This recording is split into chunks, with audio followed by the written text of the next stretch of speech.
सदाशिवसमारम्भां शङ्कराचार्यमध्यमाम् अस्मदाचार्यपर्यन्तां वन्दे गुरुपरम्परां श्रुतिस्मृतिपुराणानाम् आलयं करुणालयं नमामि भगवत्पादं शङ्करं लोकशङ्करं शङ्करं शङ्कराचार्यं केशवं बादरायणं सूत्रभाष्यकृतौ वन्दे भगवन्तौ पुनः पुनः ईश्वरो गुरुरात्मेति मूर्तिभेदविभागिने व्योमवद्व्याप्तदेहाय दक्षिणामूर्तये नमः।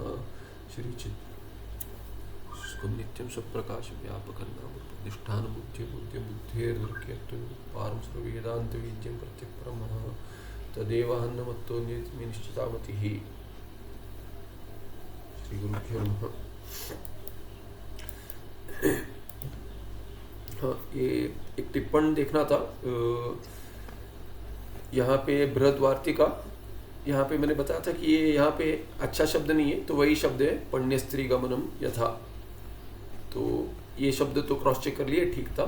दूसरा यहाँ पे ये द्रविड़ेशु इव, ये मैंने देखा यहाँ पे टीका कोई नहीं है, कोई टीका देखी मैंने, कहीं टीका में कुछ नहीं लिखा है, पर यहाँ पे क्या कह रहे हैं, भावनाजम फलम यच्च स्यात् कर्मण फलम, कर्म का जो फल है और भावना, भावना मैंने उपासना बताते मैंने, उपासना का जो फल है, ये दोनों क्या है, यच्च, ये दोनों कर्म का फल यत्स्यात् और भावना का फल, भावना जम, भावना से जन्य जो फल है, माने उपासना से जन्य जो फल है, वो भी क्या होगा, न तत्स्तास्नवती, वो स्थिर नहीं होगा। जैसे उदाहरण दिया है, ये उदाहरण दिया है कि द्रविड़ेशु इव संगतम, ऐसे मंतव्यम। तो ये द्रविड़ेशु माने दक्षिण, कुछ कथा होगी पता नहीं, या तो कोई इतिहास होगा ऐसे कि दक्षिण के लोग संगत माने मैत्री जो है, दक्षिण भारत के लोगों से मैत्री करने जैसा है करके कह रहे हैं, तो स्थिर नहीं होता। या तो ऐसे ले लीजिए कि उत्तर के दक्षिण से यदि मैत्री करेंगे तो पहले जो ये था कि इतना अंतर था कि वो मैत्री कैसे निभाएंगे, ऐसा ले लीजिए, या कुछ ऐसी कुछ कथा होगी इतिहास में, कुछ प्रसिद्ध होगा कि धोखा दिया था किसी ने, ऐसे इत्यादि अर्थ है उसका, माने स्थिर नहीं है, इतना ही अर्थ है। उदाहरण तो छोड़ दीजिए, पर स्थिर नहीं है, जो भी उदाहरण ठीक लगता है ले लीजिए। तो एक बार देखना था, ये कहीं कुछ टीका में कुछ नहीं लिखा है वहाँ पे, तो जहाँ पे भी अनुवाद इत्यादि किसी ने किया है इतना ही कहा है, जैसे कि प्रसिद्ध हो, ठीक है। तो 392 में जाते हैं। मुमुक्षुणा कांक्षितानि पदार्थ नाश पदार्थ प्राप्ति पदार्थ विकार पदार्थ संस्कार रूपाणि फलानि अपि न सन्ति। तो कर्म क्या दे सकता है, कर्म जितना दे सकता है उसमें से पहले का खंडन कर दिया कि उत्पत्ति वेदांत श्रवणम अपि न मोक्ष से उत्पत्ति, उसके पहले माने मोक्ष फल नहीं है उत्पत्ति का, माने कर्म का फल नहीं है, क्यों, क्योंकि उत्पत्ति दे सकता है, मोक्ष उत्पत्ति रूप फल नहीं है। फिर कह दिया जो वेदांत श्रवण है वो तो उत्पत्ति के लिए होगा, तो कहते हैं वो भी मोक्ष के उत्पत्ति के लिए वेदांत श्रवण नहीं है। अभी क्या है कि बाकी जो कर्म के और उपासना के फल है उनमें से कोई हो सकता है क्या, मोक्ष, माने मुमुक्षुणा कांक्षितानि, मुमुक्षु क्या आकांक्षा करेगा, मोक्ष की आकांक्षा करेगा, तो वो क्या होगा, तो मोक्ष क्या पदार्थ का नाश होगा, नाश रूप फल होगा, या पदार्थ की प्राप्ति रूप फल होगा, या पदार्थ विकार, मोक्ष कोई विकार होगा, या पदार्थ का संस्कार जैसे रूपाणी फलानी कि संस्कार रूप होगा। इनमें से कुछ, चार में से कुछ हो गया नहीं, कहते फलानी अपि न सन्ति। इस पे 4 नंबर एक टिप्पण है विकार पर। 3 रह गया था क्या, 3 कहाँ गया था, हाँ 3 तत्वविद करके कहा था, यहाँ पे ये देखा था लगता है, नहीं लिखा था, तो 3 नंबर टिप्पण है यहाँ पे। ज्ञानामृतेन तृप्तस्य कृतकृत्यस्य योगिनः न किंचिदपि कर्तव्यमस्ति, न किंचिदपि कर्तव्यम अस्ति चेत न सतत्वविद। तो ये प्रसिद्ध है, कहते ज्ञान, हाँ हमने 390 भी नहीं देखा है, कौन सा, ये we have to start from मोक्षः उपासना फलम इति अंगीकार अपि यहाँ से पढ़ना है। ना ना ये छोटे से पैराग्राफ है। ना ना, ये देखा था, देखिए इसमें मार्क भी था, देख लीजिए, ये नहीं नहीं, ये वो देखा है, 392 पे था, ये वो देखा देखा था है। हमने। ये टिप्पण जो है ना, ये टिप्पण रह गया था।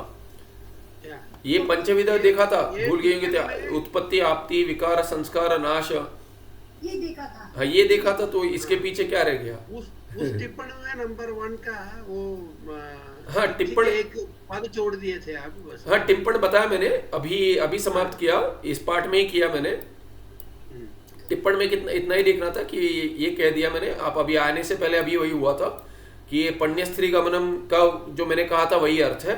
और यहाँ पे ये उदाहरण देखना था, द्रविड़ेशु इव संगतम, तो द्रविड़ के माने दक्षिण भारत के लोगों से मैत्री स्थिर नहीं होती है, ये उदाहरण दिया है। कोई कथा होगी या इतिहास होगा, वही बता रहा था माता जी को कि नहीं उसमें मैं एक अन्य अर्थ में देखा था, द्रविड़ी का भी अर्थ पण्य स्त्री ही है। क्या है? द्रविड़ी शब्द का अर्थ जो है वो पण्य स्त्री ही है। अच्छा, पण्य स्त्री का अर्थ नहीं, ये जो है, द्रविड़ी वैश्य शब्द का नहीं है ना, अर्थ द्रविड़ी नहीं है, द्रविडेशु है। द्रविड़ीषु द्रविडीशु नहीं है यहाँ पे, द्रविडेशु है, द्रविडीशु नहीं है।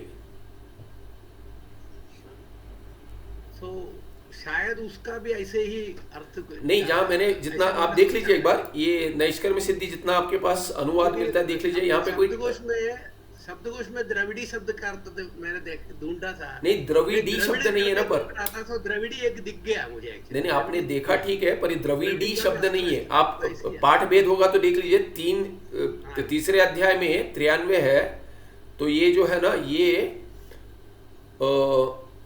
नैष्कर्म्य सिद्धि में आप देख लीजिए कितने अनुवाद मिलते हैं, सभी में देख लीजिए, कहीं भी ये अर्थ नहीं लगाया। ये पण्य स्त्री गमन का अर्थ है वैसा जो मैंने कहा था वैसे ये, किंतु ये द्रविडेशु इव संगतम जो है ना, ये मैत्री शब्द, संगत का मैत्री अर्थ है, उससे भी घट जाएगा, किंतु द्रविडेशु शब्द है ना, तो वो घटाना पड़ेगा।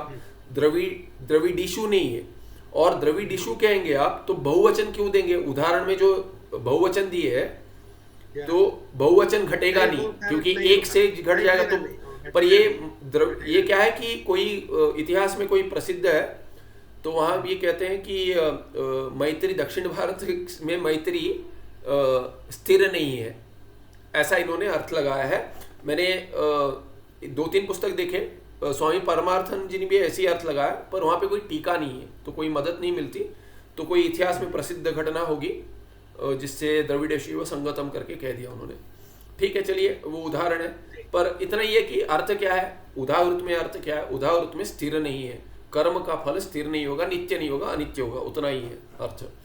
ठीक है, तो यहाँ पे आगे हाँ, यहाँ यहीं से शुरुआत करना था। तो ये अभी ये एक उत्पत्ति जो कर्म का फल है, वो तो कर्म का फल मोक्ष है, किंतु उत्पत्ति उसका फल नहीं है कह दिए। एक क्षण, अलार्म बज रहा है, मैंने वो रेंज के लिए दूर रखा है फोन।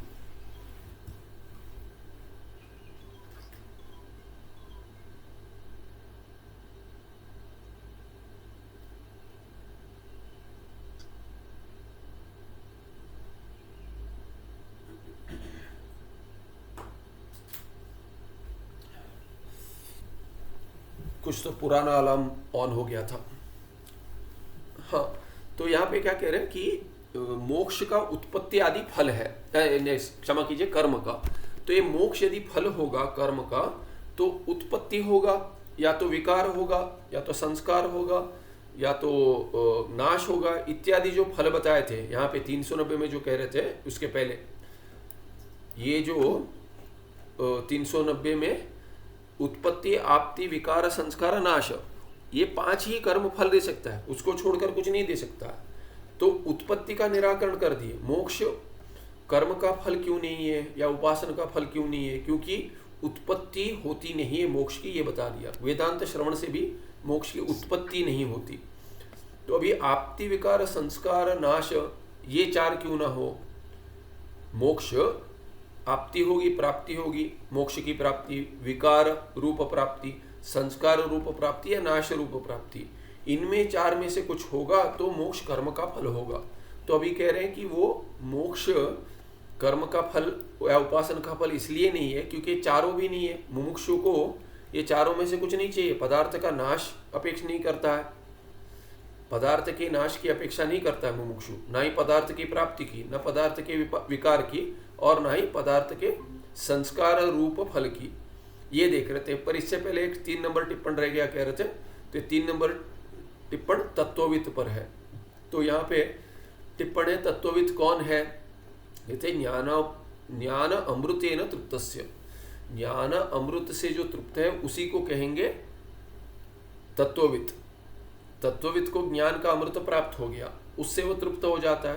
पर यदि ज्ञानामृतेन तृप्तस्य कृतकृत्यस्य योगिनः, तभी उसे क्या करना पड़ेगा, ज्ञान प्राप्त होने के बाद, ज्ञान रूप अमृत प्राप्त होने के बाद वो तृप्त हो गया, कृतकृत्य हो गया, वैसा योगी यदि है तो उसे करने के लिए क्या बचा ज्ञानी के लिए, न किंचिरपि कर्तव्यम, किंचिरपि कर्तव्यम नास्ति, कुछ भी करने जैसा बचता नहीं है।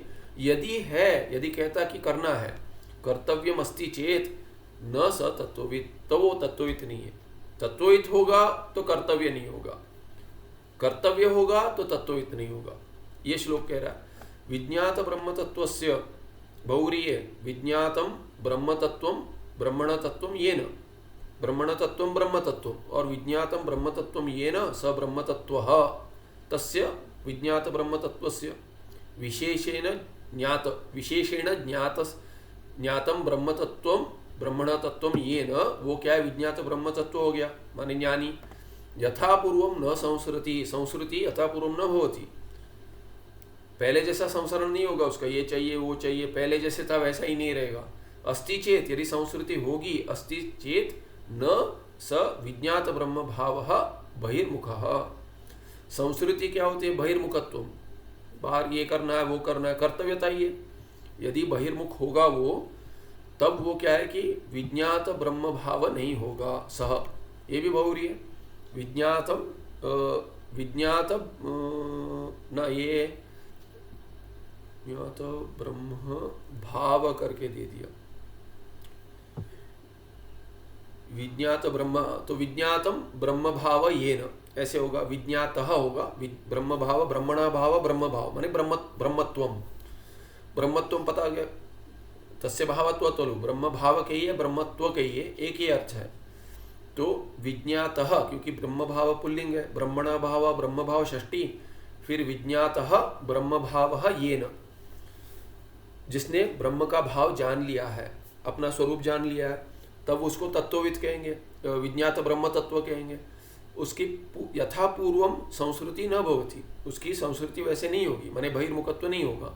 यदि होगा अस्ति चेत सह बहिर्मुखः विज्ञात ब्रह्मवाह न भवति, तब वो विज्ञात ब्रह्मवाह नहीं कहेगा, तत्वविद नहीं होगा। ये 2 श्लोक दे दिए तीसरे नंबर टिप्पण पे। चौथा नंबर टिप्पण हम देख रहे थे, क्योंकि क्या कहा है यहाँ पे 392 में, ये विकार पर टिप्पण है, विकार भी नहीं होगा, मोक्ष विकार रूप कर्म का फल नहीं है, उपासना का फल नहीं है। क्यों, तो ये यहाँ पे विकार पर पहले टिप्पण देख लेते हैं। पूर्व रूपम त्यक्त्वा अन्य रूप प्राप्ति ही विकारः। क्या विकार क्या है, विकार भी क्या है कि प्राप्ति ही, प्राप्ति एक भिन्न विकार माने भिन्न फल है, विकार भिन्न फल है। तो ये क्या कहते हैं, अन्य रूप प्राप्ति, एक रूप है अभी, उसका त्याग कर कर दूसरे रूप को प्राप्त करना, उसी को विकार कहते हैं। जैसे दूध क्या है कि दूध के रूप का परित्याग कर कर क्या करता है, अभी दही का रूप प्राप्त कर लेता है, उसको विकार कहेंगे। फिर कहेंगे क्या है कि दूध ही दही के रूप में परिणमत हो गया, ये विकार प्राप्त कर लिया उसने, ऐसा कहेंगे। स एव विक्रिया परिणाम इति च उच्यते। तो यहाँ पे स विधेय प्राधान्य से कह दिया पुल्लिंग, नहीं तो सा एव विक्रिया होना चाहिए, तो सा एव विक्रिया ही कहे, स एव विक्रिया परिणाम इति च उच्यते। तो उसी को स, या तो स विकार के साथ कह दी, स विकार एव उद्देश्य प्राधान्य भी ले लीजिए, विकार स विकार एव विक्रिया या परिणाम इति च उच्यते, या तो विक्रिया कहते हैं या परिणाम कह देते हैं। तो यहाँ पे उद्देश्य प्राधान्य कर दिया, विकार, अन्य प्राप्ति को विकार कहते हैं, और स विकार एव विक्रिया परिणाम इति च उच्यते, ऐसे कह दिया। ठीक है, तो आगे 392 में ऐसे क्यों नहीं होगा? इन चार फल, इन चारों में से कोई भी एक फल नहीं होगा मोक्ष, कर्म का या उपासना का। ऐसा क्यों कह रहे हैं? तो कहते देखिए, यथा दंड प्रहार रूप कर्मण घटनाश रूपम फलम भवति तथा। देखिए घट का ये नाश एक फल है। ये नाश कैसे प्राप्त होगा? कर्म से ही होगा। ज्ञान से तो कोई पदार्थ है, व्यावहारिक पदार्थ है घट जैसे, उसको तो कर्म से ही नाश कर सकते हैं, उसका ज्ञान से नाश नहीं होगा। तो ये घटनाश रूप फल के लिए कर्म चाहिए। जैसे कैसा कर्म? दंड प्रहार रूप कर्म। तो जैसे दंड के प्रहार, दंड से घड़ा तोड़ना है तो पीटेंगे उसको, तब क्या होगा? उस कर्म के द्वारा घट का नाश रूप फल प्राप्त होगा, भवति। तथा मुमुक्षोः कर्मणा कस्यचिदपि पदार्थस्य नाश रूपम फलम न रह गया है कहीं, फलम न युज्यते होना चाहिए, न रह गया कहीं दंड। तथा मुमुक्षोः कर्मणा कस्यचिदपि पदार्थस्य नाश रूपम फलम युज्यते, न होना चाहिए, न लिख लीजिए, न युज्यते, कि किसी भी पदार्थ का नाश नहीं चाहिए। अन्य पदार्थानां नाशः न मोक्षो कांक्षितः। तो कहते जगत का नाश होगा, ऐसे सोचता है क्या मुमुक्षु? ऐसा नहीं सोचता कि जगत का नाश हो जाए, प्रलय हो जाए इत्यादि, उसको मोक्ष नहीं कहेंगे। या शरीर का नाश हो जाए, कहता है अरे जन्म मरण संसार जो है उसकी निवृत्ति को मोक्ष कहते हैं। तो यदि जन्म मरण की निवृत्ति चाहिए तो कहता है कि जन्म की निवृत्ति होनी चाहिए, तो ये शरीर भी ना रहे, ऐसा नहीं सोचता है। तो अपने शरीर का भी नाश, अपने शरीर के भी नाश की अपेक्षा नहीं है मुमुक्षु को, और अन्य की भी नहीं है। तो अन्य पदार्थानां नाशः न मुमुक्षो कांक्षितः किंतु बंधनाशेव कांक्षिता। बंध का नाश वो चाहता है। तो कहते हैं बंध कोई पदार्थ होना चाहिए, तो आप कहते किसी के भी नाश का, किसी के भी नाश की अपेक्षा नहीं करता है मुमुक्षु, तो बंध की तो करता है। तो बंध तो मिथ्या है, बंध तो मिथ्या है, तो घटपट आदि भी मिथ्या है, किंतु बंध जो है, बंध ये अविद्या का जो कार्य है, वो जो बंध ये मानता है मेरा है, उसी के कारण, वो तो अज्ञान के कारण हुआ है। और विक्षेप जो है घटपट आदि है, वैसे बंध भी विक्षेप ही है, किंतु बंध को छोड़कर और किसी के नाश की अपेक्षा नहीं करता। और बंध क्या है? ये अज्ञान का कार्य है, इसीलिए वो, जैसे घटपट भी अज्ञान का ही कार्य है, किंतु जो विक्षेप है वो तो क्या है कि व्यावहारिक सृष्टि जो हुई है, बंध प्रातिभासिक है। बंध को व्यावहारिक नहीं कहेंगे वास्तव, वो प्रातिभासिक है, क्योंकि अज्ञान का कार्य है। तो जैसे घट है वैसा बंध नहीं है। बंध जो है कि बंध ये भावना है कि मैं बद्ध हूं, और घट जो बाहर है, घट और बंध में एक ही सत्यता नहीं देख सकते हम। अज्ञान का साक्षात कार्य बंध है, और अज्ञान का कार्य घटपट आदि, पर वो माया का कार्य जो है, माया से ईश्वर निर्मित जो है, उसमें क्या है कि वो घटपट आदि में आपको कर्म की अपेक्षा है नाश करने के लिए, उत्पत्ति के लिए भी, विकार के लिए भी, प्राप्ति के लिए, नाश के लिए, संस्कार के लिए, सबके लिए आपको कर्म की अपेक्षा है। किंतु मोक्ष जो है बंध की निवृत्ति है। बंध अज्ञान का साक्षात कार्य होने से केवल ज्ञान उसका साक्षात साधन होगा हटाने के लिए, अज्ञान हटाने के लिए। इसीलिए वो बंधनाश की अपेक्षा करता है। एव कांक्षिता मुमुक्षुणा, मुमुक्षु द्वारा क्या अपेक्षित है?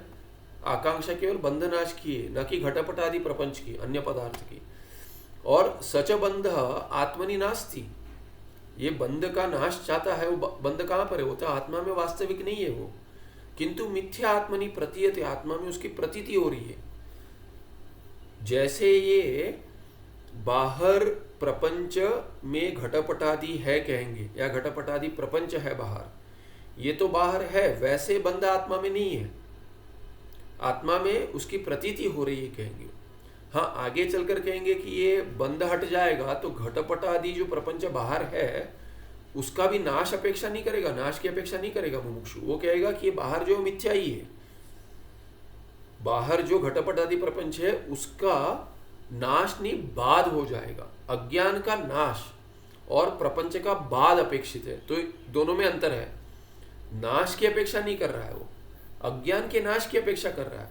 किंतु अज्ञान का जो एक कार्य है बंध, उसका नाश होने पर भी प्रपंच भी अज्ञान का कार्य है, किंतु उसका नाश अपेक्षित नहीं है, उसका बाद अपेक्षित है, बाद मात्र।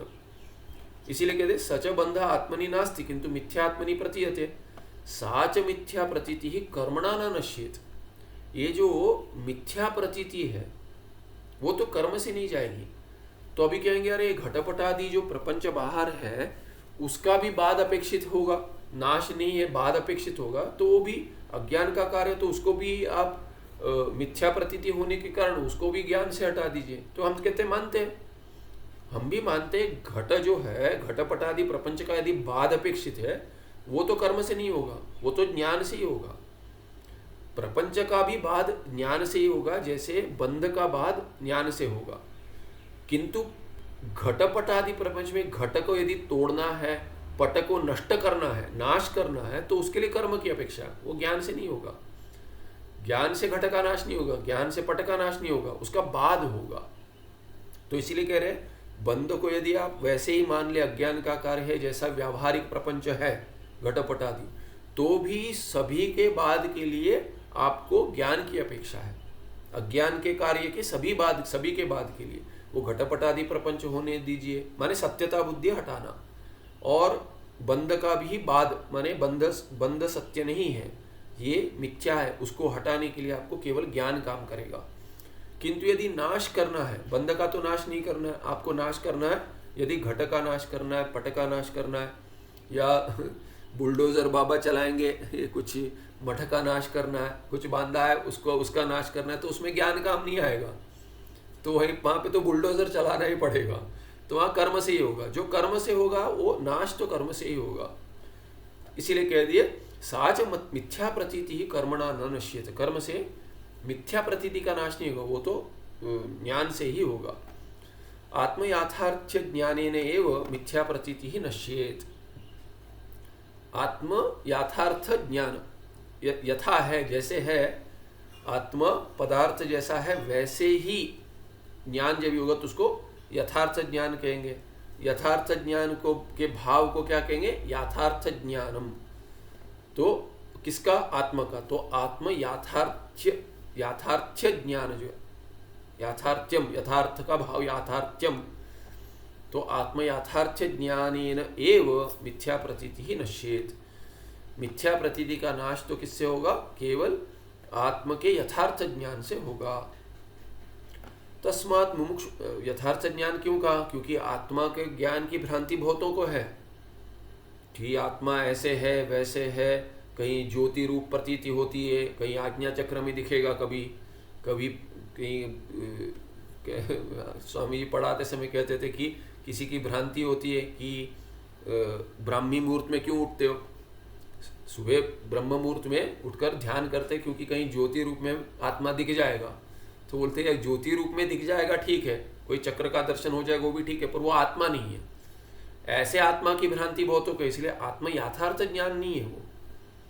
कोई कहता था कि आपको जैसे उपासक के लिए बृहदारण्यक छांदोग्य इत्यादि में आता है, बृहद में आता है उपासन की चक्षुषी पुरुष है, चक्षु में आपको जीव जैसे हैं वैसे उसमें आपको जीव कहते हैं कि जागृत अवस्था में जीव का स्थान क्या है? दक्षिण आंख में, कि आपके दाईं आंख में जीव आत्मा वहाँ रहता है, स्थान उसका वहाँ है जागृत अवस्था में।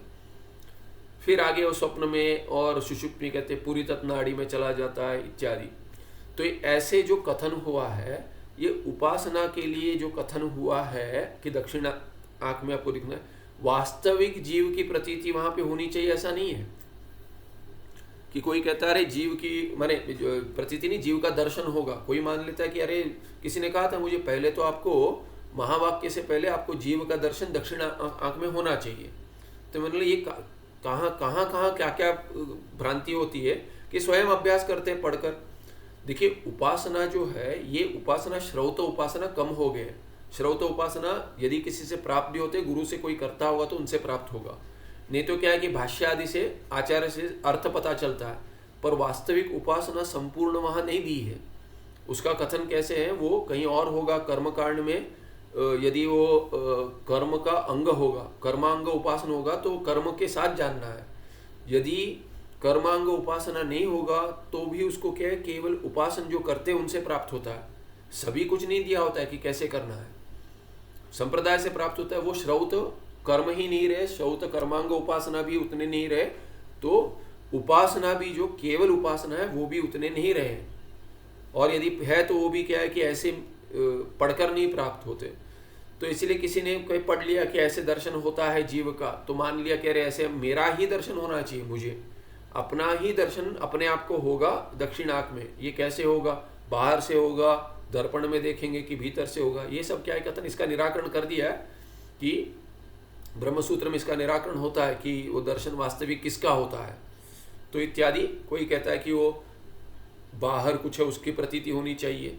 जैसे छांदोग्य में भी जब ये ब्रह्मा जी पढ़ा रहे हैं, पहले विरोचन और इंद्र दोनों जाते हैं। माने देवों के राजा इंद्र और असुरों के राजा विरोचन दोनों जाते हैं ब्रह्मा जी के पास पढ़ने के लिए, कि ब्रह्म ज्ञान के लिए। और पहला ज्ञान वही देते हैं वो, कि जो चक्षु में दिखता है वही तुम हो, तुम्हारा स्वरूप वही है। तो कहते हैं आभूषण इत्यादि पहनकर देखो, आपको पानी में दर्पण में वही चक्षुषी जो दिखता है वही तुम हो। तो विरोचन को लगता है शरीर की बात करें, शरीर ही आत्मा, इसलिए वो चला जाता है। इसके लिए उसको वहाँ पे कहते हैं कि असुरों का ये उपनिषद है। असुरों का उपनिषद है कि जो मैं शरीर में, शरीर जो है वही आत्मा है। इसीलिए चारवाक कहिए या भिन्न भिन्न नाम से कहते हैं, वो असुरों का उपनिषद है। आगे इंद्र पीछे आ जाते हैं, बार बार अधिक कथन करने के बाद भी समझ नहीं आता है, लगता है समझ आ गया, फिर बार बार नहीं ये नहीं है, ये नहीं है, ये मुझे ठीक नहीं लग रहा है, इसलिए अपने लोग जाते समय फिर वापस आ जाते हैं और कहते हैं कि आगे और पढ़ाइए। तो इसीलिए क्या है कि दक्षिणाख में वास्तविक दिखना चाहिए। ये सब क्या है कि आत्म यथार्थ ज्ञान नहीं है, उपासना से वो प्राप्त नहीं हो सकता। इसीलिए वो सब क्या है कि मिथ्या प्रतीति जो है वो बंध का कारण है, और वो जाएगा किसके लिए, किससे, अज्ञान के नाश से, और वो जाएगा आत्म यथार्थ ज्ञानेन एव मिथ्या प्रतीति नश्येत।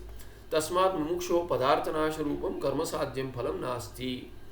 इसीलिए नाश रूप फल तो नहीं है मोक्ष, और यदि मोक्ष नाश रूप फल नहीं है तो कर्म से प्राप्त नहीं होगा, कर्म या उपासना से प्राप्त नहीं होगा। तो दूसरे का भी खंडन कर दिए कि कर्म का फल क्यों नहीं है, क्योंकि मोक्ष पहले कह दिया उत्पत्ति नहीं है, अभी कह दिया नाश भी नहीं है। ठीक है, अभी और क्या है कि प्राप्ति क्यों ना हो। मोक्ष की प्राप्ति करके कहते हैं अरे प्राप्ति होगी, प्राप्ति होगी, जैसे वैकुंठ प्राप्ति हो गई कहते हैं, तो कहते हैं इसे मोक्ष की प्राप्ति क्यों ना हो, तो कर्म का फल हो जाएगा उपासना का। यथा गमना रूप कर्मणा ग्राम प्राप्ति फलम भवति तथा। कोई दूसरे ग्राम में जा रहा है, ऋषिकेश से हरिद्वार, दिल्ली इत्यादि ग्राम या गांव में जा रहा है या शहर में जा रहा है, तो कहते हैं वैसे ग्राम प्राप्ति गमना रूप कर्म से होता है। आपको जाना पड़ेगा वास्तविक, सोचकर कि मैं वहां पर हूं तो नहीं होगा। यदि कोई कह देगा योगी जाते हैं, योगी यदि जाते हैं तो भी क्या है कि मैं वहां चिंतन कर कर प्रवास भी करना पड़ता है, भले ही आकाश से जाए, पर योगी यदि ऐसी सिद्धि है कोई कि आकाश गमन सिद्धि होती किसी की, योग में कहा गया, वैसे यदि सिद्धि भी तो गमना रूप है ना, वो ट्रेन ले ले, फ्लाइट ले ले, बस से जाए या उड़कर जाए, वास्तविक सिद्धि होगी। और वैसे उड़कर जाए तो भी क्या है कि गमना रूप कर्म तो करना ही पड़ेगा। वैसे मोक्ष क्यों ना हो, तथा मुमुक्षो कर्मणा मोक्ष प्राप्ति रूप फलम न भवति कह रहे, वैसे क्यों ना हो, तो संभव नहीं है। क्यों? क्योंकि अपने से भिन्न कुछ प्राप्त होगा तो अनित्य होगा। हमने देखा है सभी के लिए अनित्य हेतु एक ही पर्याप्त है। फिर भी ये कह रहे नित्य मुक्त से आत्मनः, आत्मा जो नित्य मुक्त है उस आत्मा को मोक्ष की प्राप्ति कैसे होगी, प्राप्ति होगी यदि नित्य मुक्त से आत्मनः मोक्ष प्राप्ति रूप फल वर्णनम न युक्तम, कि नित्य मुक्त है आत्मा, श्रुति कहती है कि आत्मा नित्य मुक्त है, और आप कह रहे मोक्ष की प्राप्ति हो जाए, माने नित्य मोक्ष नित्य होगा, वो नित्य की प्राप्ति हो जाए। जो नित्य मुक्त आत्मा है उसकी नित्य प्राप्ति कैसे होगी? फल रूप में नहीं होगी, वो तो स्वयं नित्य मुक्त है। यदि प्राप्ति होगी तो नित्य नहीं रहेगा, या तो नित्य कहिए या तो प्राप्ति कहिए। यदि मोक्ष प्राप्ति होगी तो नित्य नहीं होगा, यदि नित्य होगा तो प्राप्ति नहीं होगी। इसीलिए ये फल वर्णन ठीक नहीं है, मोक्ष की प्राप्ति होती करके। यस्य बंध अस्ति तस्य मोक्ष प्राप्ति वर्णयितुं शक्यते। और कहते देखिए, यदि बंध होता तो उसको मोक्ष प्राप्त होता। बंध किसको है? कहते आत्मा को है। नहीं, आत्मा को बंध है ही नहीं। आत्मा को यदि बंध होता तो मोक्ष की प्राप्ति होती, फिर सोच सकते थे। आत्मनि बंध अभावात, आत्मा में बंध है ही नहीं, तब मोक्ष प्राप्ति रूपम फलमपि मोक्षो कर्मणा न सिद्ध्यति। तो मोक्ष कोई कर्म करके मोक्ष की प्राप्ति करेगा नहीं, मोक्ष का स्वरूप ही आत्मा है।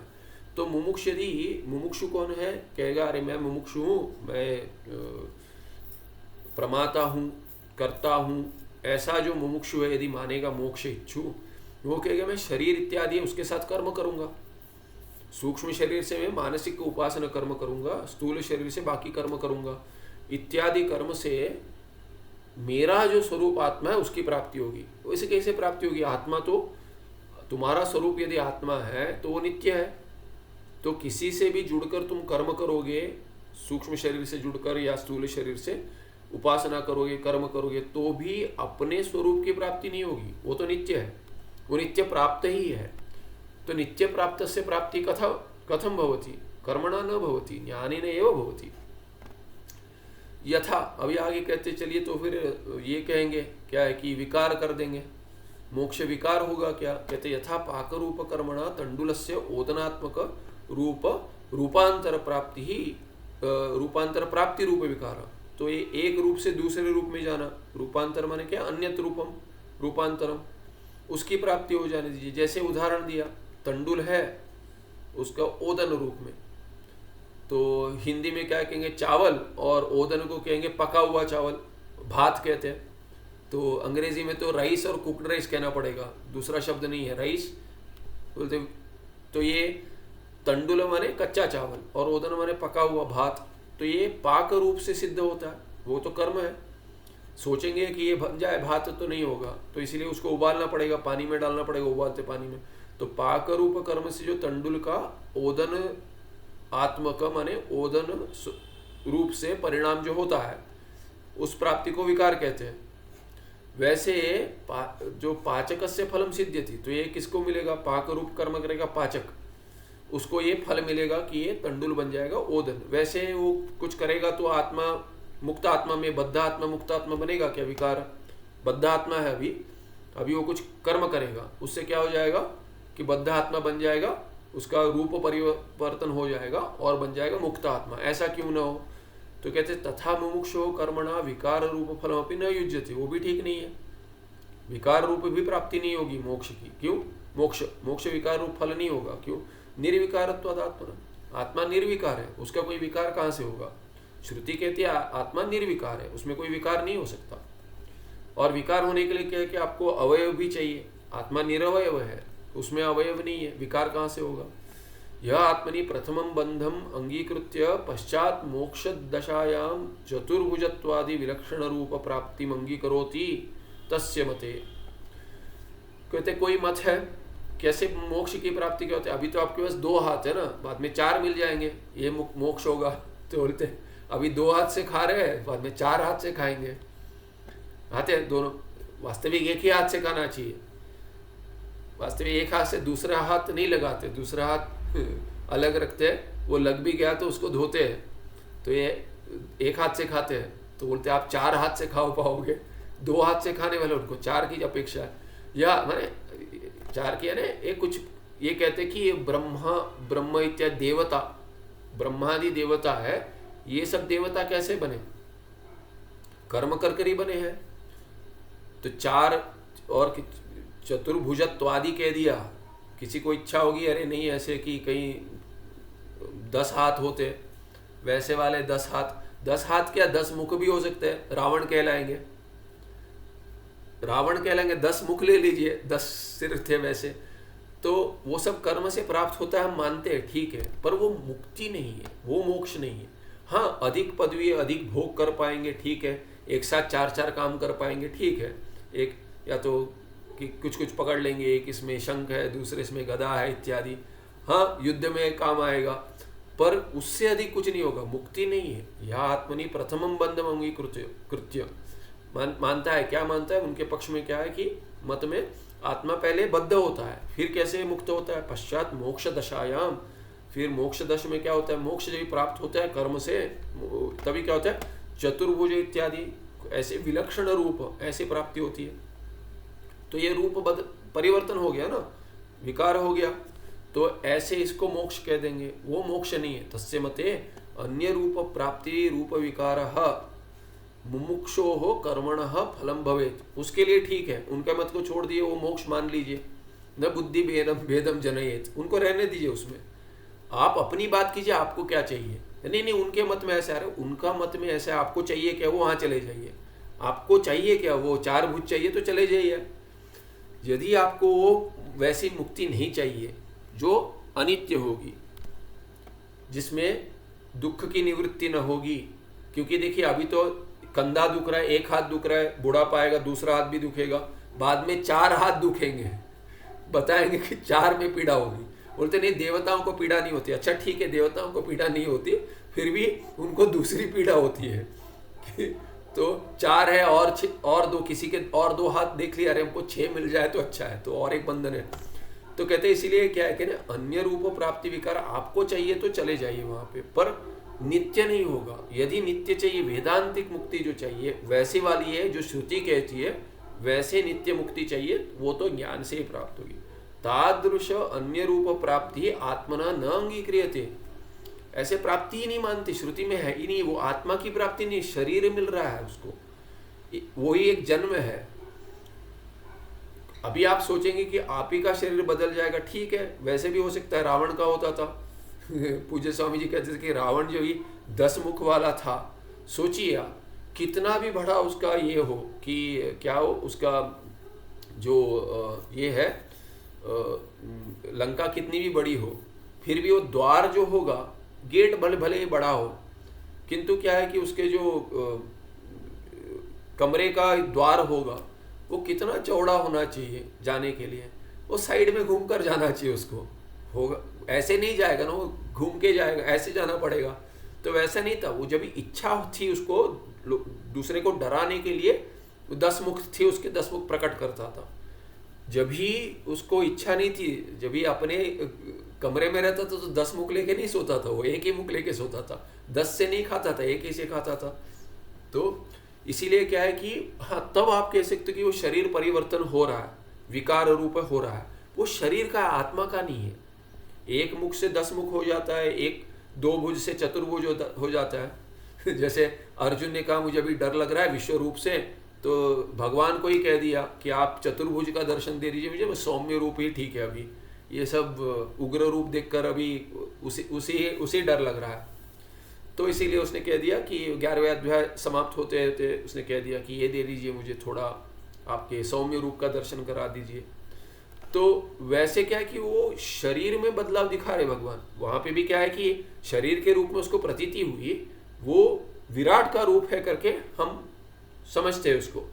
सभी रूप जो है वो भगवान की है, पर सभी रूप मिथ्या है।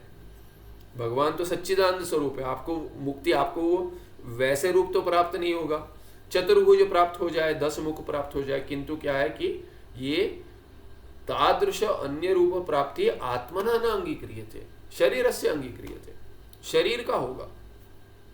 तो भगवान शरीर बदल के दिखा रहे हैं, ये नहीं कि आत्मा देखो, आत्मा ऐसा, आत्मा वैसा करके नहीं कह रहे, मैं ऐसा हूं माने मैं ईश्वर ऐसा हूं, विराट का रूप दिखा रहे हैं। वो क्या, विराट क्या है? विराट क्या है? सभी स्थूल शरीर का अभिमानी है, समष्टि स्थूल शरीर अभिमानी को विराट कहते हैं। तो विराट का रूप जो दर्शन किया वो आत्मा का दर्शन नहीं है। वो कोई सोच लेगा नहीं तभी आपको दर्शन होगा, जब ये अर्जुन को जैसे दर्शन हुआ था वैसे होगा तब मोक्ष होगा। चलिए यदि अब अभ्युपगमवाद हाइपोथेसिस मान लेते हैं, तो अभी मुझे बताइए आप कितने गीता के अध्यायों का अध्ययन करते हो, उसको पूछेंगे 11वां के बाद 12वां से छोड़ देते हो, 12 से 18 कुछ काम का नहीं है तो फिर आपके लिए 11 में विश्वरूप दर्शन हो गया। यदि अर्जुन को दर्शन हो गया उससे मुक्ति प्राप्त होनी चाहिए, यदि मुक्ति प्राप्त हो गई तो 12वां अध्याय शुरू क्यों हुआ, 18 तक क्यों चला वो कोई अर्थ नहीं बनता। ऐसे हम भी आक्षेप करेंगे उसके जैसे, वितंडवाद करेंगे उतर कर, अरे ये कोई अरे 11वां में हो गया सब। वास्तव फिर वो क्या कहेंगे, आपके शंकराचार्य जी ने 12 से 18 अध्याय जोड़े हैं, 11वां में वास्तविक गीता समाप्त होती है करके ही कहना पड़ेगा उसको। मैंने सुना था, किसी ने कहा था मुझे कि ये 700 श्लोक तो आपके शंकराचार्य जी ने बनाया है, क्योंकि हमारे पिताजी के ट्रंक में मिला था, उसमें कुछ अधिक श्लोक मिले थे, वो अद्वैत के विरुद्ध है इसीलिए उन्होंने हटा दिया था। तो मैंने कहा कि अच्छा ऐसा कभी प्रश्न नहीं है आपको, क्यों? मैंने कहा क्योंकि अद्वैत के विरुद्ध प्रतीत होने वाले बहुत सारे श्लोक हैं, उनको क्यों नहीं हटाया, उनको भी हटा देते, यदि वास्तविक हटाना होता तो हटा देते। तो ऐसा आपको कभी विचार नहीं आया कि आपके जिनके ट्रंक में, पिताजी के ट्रंक में मिला था, कि जिनसे भी लिए थे या वही उन्होंने, कि शंकराचार्य जी ने हटाया ऐसे क्यों बोल रहे, उन्होंने जोड़ा कि ऐसी कई बुद्धि क्यों नहीं आती आपको? मैंने पूछा कि यदि वो अद्वैत के विरुद्ध श्लोक थे तो हो सकता है कि आपके पिताजी या किसी ने जोड़ दिए हो श्लोक कहीं से, ऐसा क्यों नहीं लगता आपको कि ऐसा क्यों लगता है शंकराचार्य ने हटा दिया? तो एक इसलिए ठीक नहीं है क्योंकि भगवत पादाचार्य जी जो 700 श्लोक पे जो भाष्य लिखा है उसमें बहुत सारे वैसे ही श्लोक तो द्वैतियों ने भी लिखे हैं कि ये द्वैतियों ने लिखा है, विशिष्ट द्वैतियों ने लिखा है, कितनों ने उस पर माने अपनी व्याख्या लिखी है, और उसमें द्वैत में भी घटाया है, विशिष्ट द्वैत में भी घटाया। तो ऐसे भी प्रतीति होती, वो सबको हटाते देते के, तब तो सबको हटा देते। ऐसा नहीं किया है, को जो द्वैत की प्रतीति हो रही है उसी में अद्वैत का दर्शन करा है। ये श्रुति जो कहती है वो श्रुति के आधार पर करना, उसको शंकर भाष्य कहते हैं हम। ऐसा नहीं है कि कुछ हटा दिया है, जोड़ दिया। तो ऐसे बहुत सारे लोगों की भ्रांति होती है। तो ये कहते हैं कि 11वां अध्याय में वो विराट रूप दर्शन होना चाहिए, किसी को दक्षिणाक में आत्मा का दर्शन होना चाहिए। ये सब क्या है कि यथार्थ ज्ञान नहीं है, इसीलिए क्या है कि विकार रूप तो नहीं होगा। तादृश अन्य रूप प्राप्ति ही आत्मना न अंगीक्रियते, तस्मात् कर्मणः विकार रूप फल सिद्धिरपि मुमुक्षुः नास्ति। ये कर्म का जो कर्म से विकार रूप फल प्राप्ति होती है, ठीक है, पर मोक्ष वैसा नहीं है, इसीलिए कर्म से प्राप्त नहीं होगा। तो विकार का भी खंडन कर दिए, विकार नहीं है मोक्ष। तो इसी पर आगे बढ़ा रहे, आगे यथा वस्त्रस्य क्षालन रूप कर्मणा मल निवृत्ति रूप संस्कारो भवति। संस्कार यहाँ पे एक क्यों लिख दिया पता नहीं, एक करके लिख दिया है, ये कुछ इसका कुछ अर्थ नहीं बन रहा है, इसको हटा दीजिए। यथा वस्त्रस्य लग नहीं रहा है कि ये कुछ ये 2 लिखा है, ठीक है रहने दीजिए, क्या लिखा है पता नहीं ये कहाँ से एक क्या शुरू हुआ पता नहीं, क्योंकि यहाँ पे तो खंडन कर दिए, यहाँ पे आगे के इसका संस्कार का खंडन हो रहा है। संस्कार तो ये भिन्न भिन्न संस्कार दिखा रहे, क्या है पता नहीं। संस्कार तो 2 अलग अलग संस्कार दिए, तो ठीक है, कुछ संस्कार में ही भेद किया उन्होंने। तो कहते हैं संस्कार होता है। कैसे संस्कार होता है? जैसे एक श्वेत वस्त्र है, वो वस्त्र अभी थोड़ा मैला हो गया, तो क्या कहें यथा वस्त्र से क्षालन रूप कर्मणा, तो उसको धोएंगे अच्छे से, तब क्या होगा? मल निवृत्ति रूप, मलिनत्व चला जाएगा, मल निवृत्ति रूप संस्कार हो जाएगा भवति। तथा क्या होगा? तथा मल निवृत्ति रूप संस्कार मोक्षो कर्मणो न फलम, कर्म का फल नहीं है। क्या है? संस्कार, मोक्ष संस्कार नहीं है, इसीलिए मुमुक्षु अपेक्षा नहीं करता उसकी। मुमुक्षु के लिए कर्म का फल नहीं है। क्या? ये मल निवृत्ति रूप संस्कार, ऐसा मुमुक्षु नहीं चाहता कि मल निवृत्त हो जाए। कोई कहता है वासनाक्षय हो जाए, वासनाक्षय, ये जो कहते हैं वासनाक्षय, ये ज्ञान के बाद का शब्द है वासनाक्षय, उसके पहले का नहीं है। आनंद प्राप्ति के लिए प्रारब्ध के कठिनाई, प्रारब्ध की जो कठिनाई आती है उससे आनंद में नहीं रह पाते, जीवन मुक्ति आनंद प्राप्त नहीं होता, उनके लिए वासनाक्षय का अभ्यास कहा गया। किनके लिए? ज्ञानी के लिए, अज्ञानी के लिए नहीं है। वो अज्ञानी सोचेगा वासनाक्षय हो जाएगा तो मोक्ष मिल जाएगा, नहीं मिलेगा, वासनाक्षय ही नहीं होगा। वासनाक्षय ऐसे नहीं होगा। वासना का जो जड़ है वो अज्ञान है। अज्ञान से कर्म हुआ है, कर्म से कर्म का फल मिलता है और उसका संस्कार छोड़ जाता है, उसी को वासना कहते हैं। वो जो कर्म का फल है वासना, वो आपका इससे नहीं जाएगा, कर्म से नहीं जाएगा। वो कहते हैं कि वो धर्म मेघ जो है समाधि, उससे जो धर्म मेघ है उससे जो पुण्य प्राप्त होता है, पुण्य रूप धर्म मेघ है, उससे संस्कार शुद्ध होते हैं, ठीक है। पर यदि वो हो भी जाए कि इस जन्म में कितने संस्कार अभी उद्भूत है, यदि उनकी स्वच्छता हो गई तो भी क्या होगा, आपको शमदमादिवत अंतःकरण प्राप्त होगा, पर मुक्ति नहीं होगी। हाँ, वैरागी को आनंद प्राप्त होता है, तो हो सकता है आपको ऐसा आनंद प्राप्त हो, पर वो नित्य नहीं होगा। कोई कहेगा मुझे कुछ नहीं चाहिए, कोई कुछ नहीं चाहिए कहता है, उसको आनंद प्राप्त होता है, उसमें कोई संशय नहीं है। जिसको कुछ चाहिए मिल जाता है और जिसको वो चाहिए ही नहीं, दूसरे का आनंद अधिक है। जिसको कष्ट करके प्राप्त होता है उसको आनंद है, ठीक है। जिसको नहीं चाहिए उसको तो अधिक आनंद है। तैतरीय में और बृहत में भी आनंद मीमांसा आता है, उसमें कहा उसके शतगुण कहा गया, 100 गुना अधिक आनंद है वैरागी को। यद्यपि ऐसा है, फिर भी क्या है कि उसको ब्रह्मानंद नित्यानंद प्राप्त नहीं हो सकता। उसके लिए क्या है, तो उसको ज्ञान ही चाहिए, क्योंकि अभी जो उद्भूत संस्कार है उनका नाश कर दिया ना। मान ले तो भी संभव है करके मान लेते हैं कि वो कभी भी समाधि में रहता है, उसका संस्कार इतना शुद्ध हो गया, बाहर भी आता है तो किसी अपेक्षा नहीं करता, थोड़ा मिला तो खा लेता है भिक्षा, फिर समाधि में चला जाता है। यद्यपि ऐसा मान ले कोई, तभी भी क्या होगा, उसको यदि ऐक्य ज्ञान नहीं है तब पुनः जन्म होगा, क्योंकि उसके पहले जो मांगा था वो सब संचित बचा हुआ है। संचित का नाश नहीं होता, संचित का नाश तो ज्ञान से ही होगा।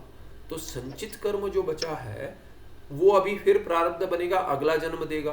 वो हो सकता है मनुष्य का हो, देवता का हो, अधोगति हो, कुछ भी हो सकता है, उसको नहीं पता। यदि उसको जन्म मनुष्य का ही प्राप्त होता है, अच्छा ही प्राप्त होता है, तभी भी वहाँ दुख प्राप्त होगी, वहाँ समाधि लगेगी, ऐसा नहीं है।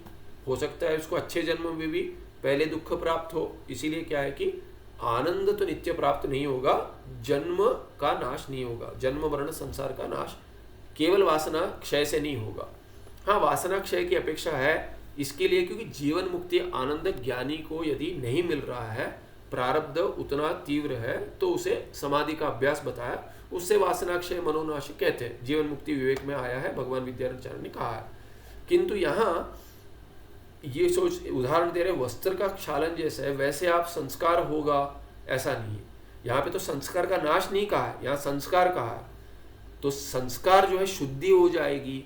ऐसे यदि आपके संस्कार हट जाए, नहीं हमने तो संस्कार हट जाए, वासना हट जाए ऐसा देखा, पर क्या है कि परिवर्तन हो जाएगा, आत्मा का ही संस्कार हो जाएगा, ऐसा नहीं होगा। अन्यस्य मल निवृत्ति ही मुमुक्षुः कर्मणा न वांछिता, वो इच्छा नहीं करता, उससे वांछित नहीं है, इष्ट नहीं है उसके लिए कि अन्य की मल निवृत्ति हो जाए, अपने से अन्य की, तो आत्मा की ही चाहता है। तो आत्मा की यदि चाहता है, किंतु आत्मना मल निवृत्ति एवं वांछिता इति वक्तव्यम, ऐसा कहना पड़ेगा आपको कि अंतःकरण मुझसे भिन्न है, उसकी शुद्धि की अपेक्षा है उसको, है ना, पर वो मुक्ति के लिए, ज्ञान के लिए साधन चतुष्ट संपत्ति है वो। किंतु यदि उसको दूसरे के मल की निवृत्ति से उसको मोक्ष नहीं मिलेगा, केवल उससे, तो अपने मल निवृत्ति से कहना पड़ेगा। संस्कार जो मानता है, संस्कार माने मल निवृत्ति, तो आत्मा के मल निवृत्ति से ही आपको मोक्ष प्राप्त होगा, ऐसा मानना पड़ेगा। पूर्व पक्षी को सिद्धांति कह रहा है कि आपको ऐसा मानना पड़ेगा, और ऐसे मानेंगे तो श्रुति विरोध हो जाएगा। क्यों? नित्य शुद्धे आत्मनि च मलम नास्ति। श्रुति कहती है कि आत्मा नित्य शुद्ध है, उसमें क्या मल निवृत्ति करेंगे आप? है ही नहीं, वो कैसे हटाएंगे? तो जैसे कोई कहते हैं कि वो यदि किसी को, माने कोई सीरियल चल रहा है और सास बहू का झगड़ा चल रहा है, तो बहू को पीड़ा दे रही है, कहती है आप थोड़ा वस्त्र धो दीजिए, श्वेत वस्त्र धुला हुआ है, धुलाइए, धुलवाते, धो लीजिए, फिर से धो लीजिए एक बार। ऐसा कोई कष्ट देना है, ऐसा तो है नहीं कि कोई बहू को कह रहा है, कह रहे नहीं ये धोया हुआ है माता जी, धोया हुआ, बोलते और एक बार धो दो। ऐसा तो नहीं है कि आत्मा की मल निवृत्ति, मल है ही नहीं, निवृत्त कर दो, नहीं करना पड़ेगा, गुरु जी कह रहे करना पड़ेगा। ऐसे आपके ससुर जी वैसे तो बैठे नहीं है गुरु, तो इसीलिए नित्य शुद्धे आत्मनीच मलम नास्ति, है ही नहीं, कैसे हटाएंगे। तस्मात् मल निवृत्ति रूप संस्कारों न घटते, ये मोक्ष नहीं है कि मल निवृत्ति मोक्ष नहीं है। ठीक है, अंतःकरणगत पाप रूप मलस्य निवृत्ति ही कर्म फलम इत्युक्ति ही यद्यपि सत्या एव तथापि। तो कहते थे अंतःकरणगत पाप रूप मल या वासनाक्षय जो हमने देखा, थोड़ा आगे चलकर वासनाक्षय भी देख लिया। ये अंतःकरणगत पाप रूप तो जाना चाहिए, निवृत्ति कर्म फलम, ये कर्म का फल है, ये तो ठीक है, यद्यपि सत्य है। हाँ, अंतःकरण में जो पाप रूप मल है उसकी निवृत्ति अपेक्षित है, और वो तो कर्म से होगी, कर्म का फल है पाप की निवृत्ति। देखिए कर्म दो प्रकार के मान लीजिए, मुख्य तो क्या है कि पुण्य देता है पाप देता है, ये विभाजन नहीं। जब भी पाप है, एक कोई कर्म करेंगे पुण्य देगा, पाप के विरोधी जो है पुण्य देगा। ये पुण्य जो है ये पाप का विरोधी भी हो सकता है, नहीं भी हो सकता।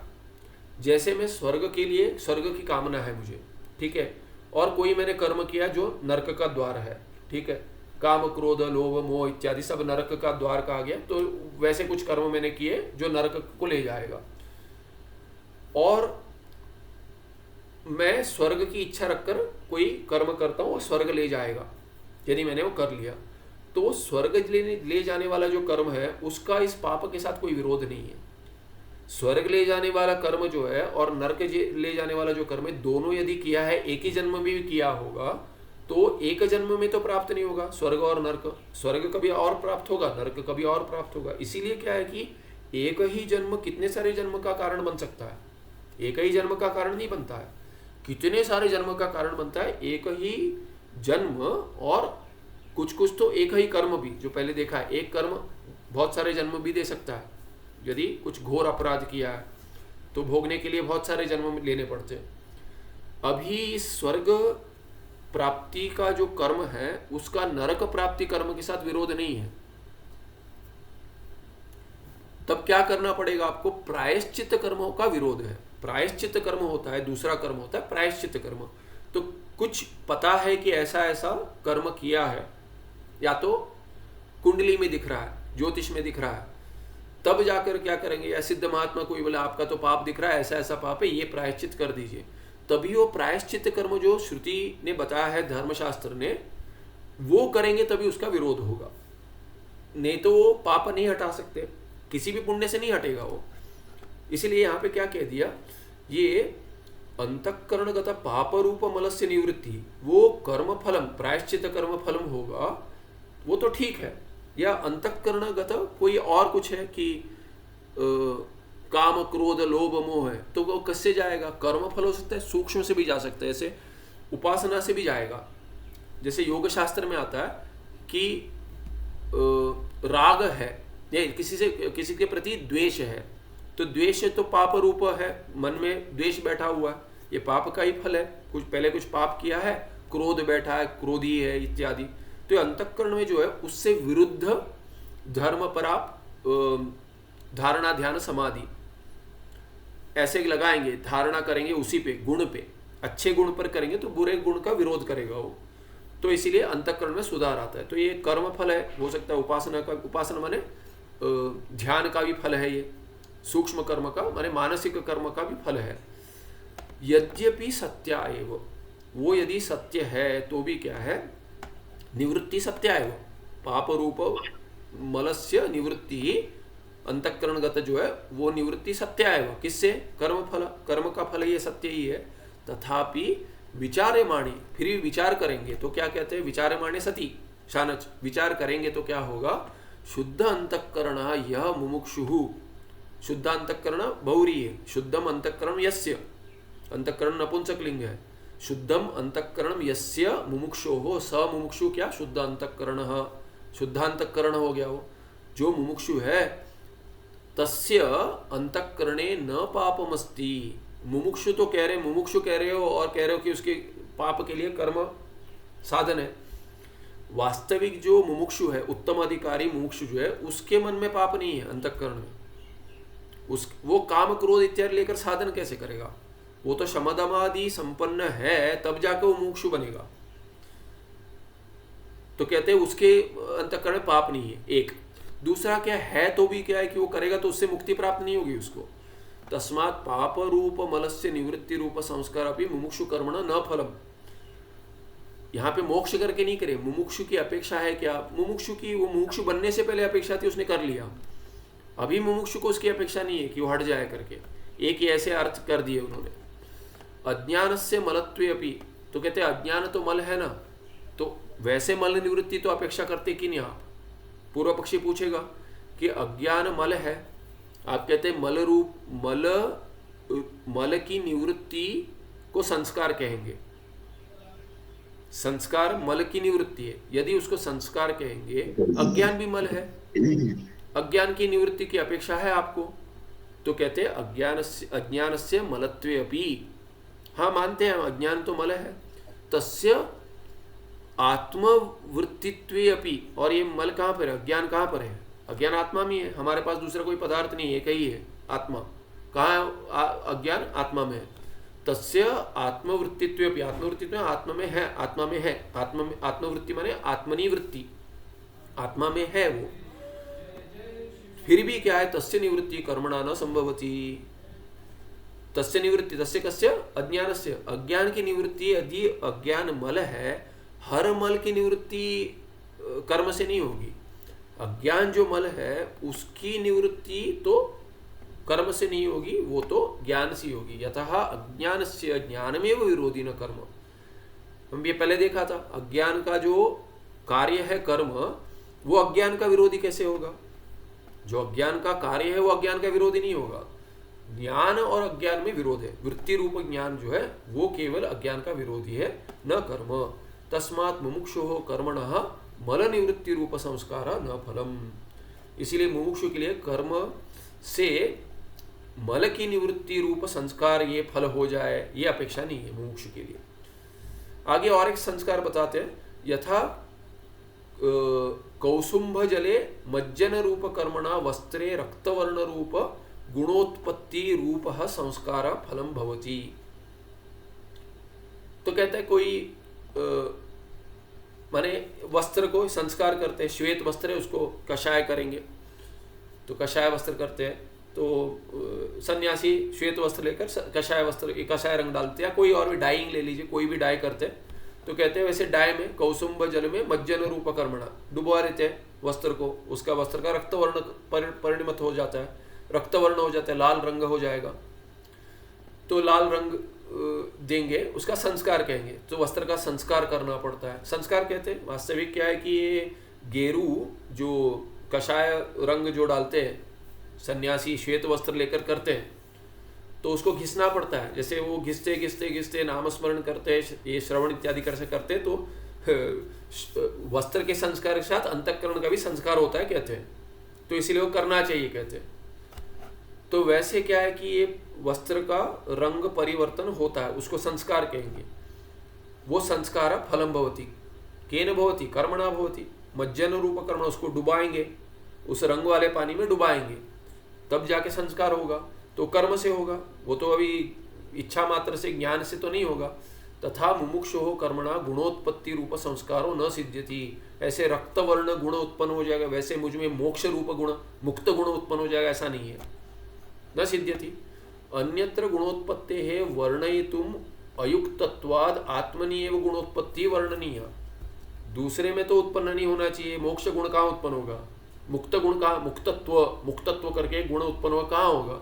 मुझ में ही होगा, दूसरे में तो नहीं होगा, शरीर में नहीं होगा, अंतःकरण में नहीं होगा, मुझ में। इसीलिए आपको कहना पड़ेगा आत्मा में उत्पन्न होता है। आत्मा तो निर्गुण है। निर्गुणे च तस्मिन कस्मिन, निर्गुणे च तस्मिन आत्मनि गुणोत्पत्ति न घटते। ये कोई गुण उत्पन्न हो जाएगा, मुक्त गुण उत्पन्न, पहले बद्ध गुण था, अभी मुक्त गुण उत्पन्न हो जाएगा, ऐसा नहीं है, क्योंकि निर्गुण है आत्मा। तस्मात् मुमुक्षुः गुणोत्पत्ति रूप संस्कारोपि कर्मणः फलम न संभवति। इसीलिए ये संस्कार भी नहीं हो पाएगा। उत्पत्ति का खंडन कर दिए, नाश नहीं होगा, मोक्ष नाश नहीं है। फिर क्या है कि न ये विकार है, न प्राप्ति है, न संस्कार है। तो ये 5 जो कर्म फल दे सकता है उसमें से कोई भी मुमुक्षु को अपेक्षित नहीं है। इत्थम पंचविधम एवं कर्मण फलम न अन्यत। सोचकर देखिए और कुछ मिलता है कि नहीं, ये इन 5 में ही हो जाएगा। कुछ भी अपेक्षित है कर्म से जो मिलता है ये इन 5 में ही होगा। या तो उत्पत्ति कर सकते किसी की, या तो प्राप्ति हो जाएगी, या तो विकार हो जाएगा, या तो संस्कार होगा, या नाश होगा। इन 5 में छोड़कर 5 को छोड़कर और कोई कर्म का फल नहीं मिलेगा। और उपासना क्या है, मानसिक कर्म है, इसलिए वो भी मोक्ष रूप फल नहीं दे सकता। तत्पंचविधम अपि कर्म फलम, यहाँ पे अनुस्वार छूट गया, तत्पंचविधम अपि कर्म फलम मुमुक्षु विषय न घटते। मुमुक्षु के लिए कोई भी 5 नहीं चाहिए, उसको क्या चाहिए, मोक्ष चाहिए उसको, और ये 5 मोक्ष है नहीं।